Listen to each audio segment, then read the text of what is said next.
The Jesus Trilogy, Book 2, Then There Were Two, Chapter 29, Part A. Great wedding, Judas boy, Johnny said, patting Judas so hard on the back that he spilled his punch on the floor. Thanks, pal. So glad you could make it and could stand up for me. Judas had only one glass of punch, but Johnny had already drank several of the too many glasses of punch he would have that evening. Who's the blonde? Judas queried. It's the team physical therapist, Charisse. Real looker. John, is she good? She's great. She's got really strong hands. You're the sly one, Johnny, Judas said, pointing a finger at Johnny and grinning. One in the oven, one on the table. Johnny started to laugh. No, Judas boy, just one in the oven. She's just my therapist. You know, Diane can't even get out of bed. Dr. Luke said so, not till delivery. Johnny laughed some more, swaying perceptibly.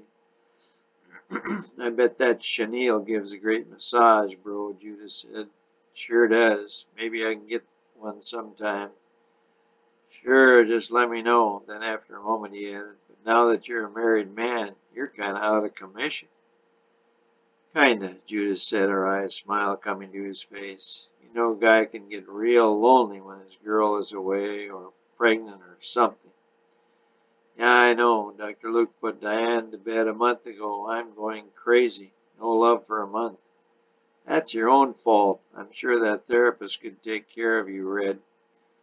Judas knew Johnny hated the nickname, but also knew Johnny was already too drunk to notice. Just look at her, Johnny. She's got eyes for you. I know, but what if Diane were to find out? She'd probably be happy her man was taken care of while she was incapacitated. Judas caught Charisse's eye and motioned for her to come and join them. She was a stunning blonde with Nordic features. Tall and statuesque, she had on a black dress with sequin sleeves and a collar.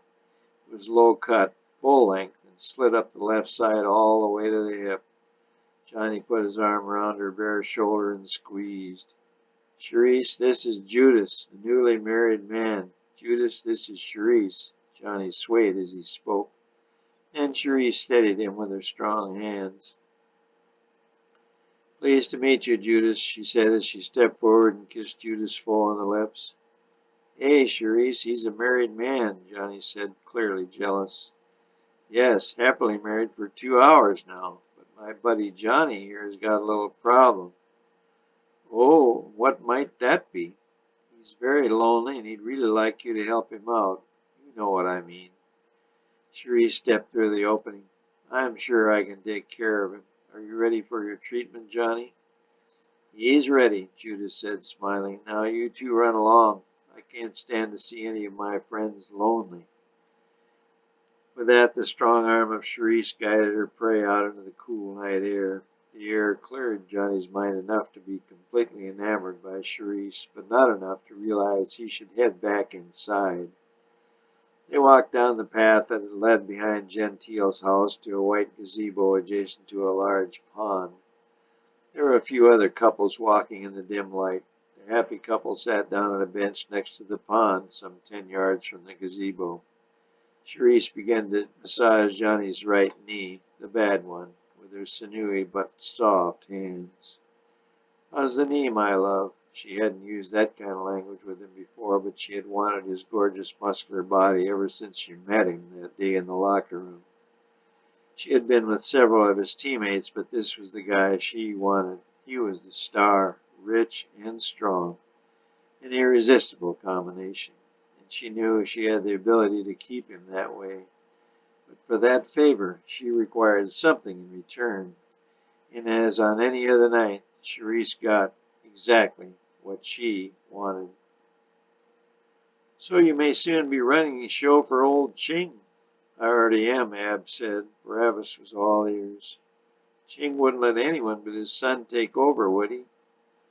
Oh, thanks. I'll have another glass of the bubbly, miss. Here you are, sir. Is there anything else you wish? Not right now. Maybe some of those chicken wings later. I'll be right back, sir. The reception was at Gentile's father's home, as was the wedding. Judas was a Hebrew and Gentile a Roman, so the wedding could not be in the temple. Even her father's money wouldn't buy that privilege, but it was a grand affair nonetheless.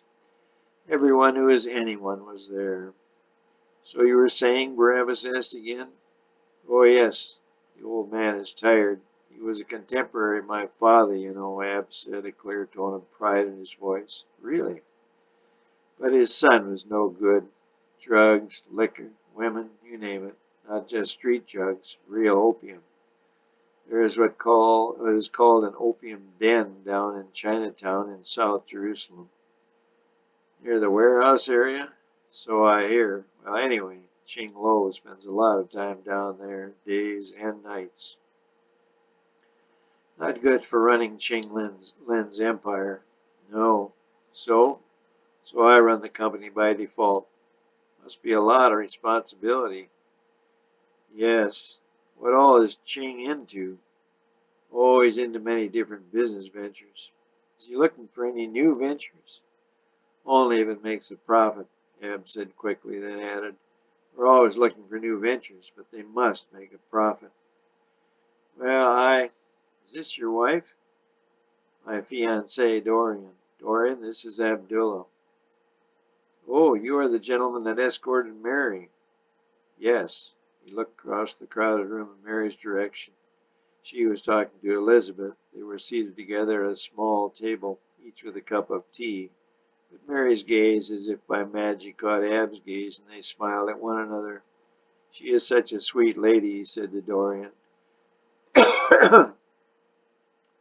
Dorian was wearing a white full-length gown open to the waist and the back. She was as beautiful as ever, but stayed at Barabbas' side all evening, saying very little.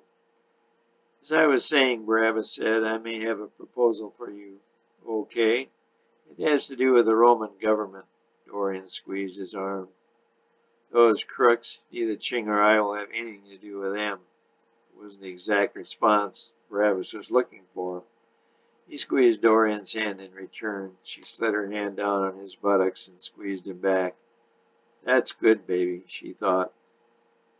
No, no, not help the government. Just a little plan to profit from it. The smile returned to Ab's face. I'll call your office sometime and get an appointment. You do that, young man. I'll tell them at the office that I met you and granted you an appointment. Give them number 9. That's Ching's code. It'll get you in a lot sooner. Grace, great. Nice meeting you, Barabbas. And Ab would not forget the name of such a beautiful woman, but fainted memory loss for effect. Dorian, she said, squeezing Barabbas' rear end again. It would not be the last time she would do so this night.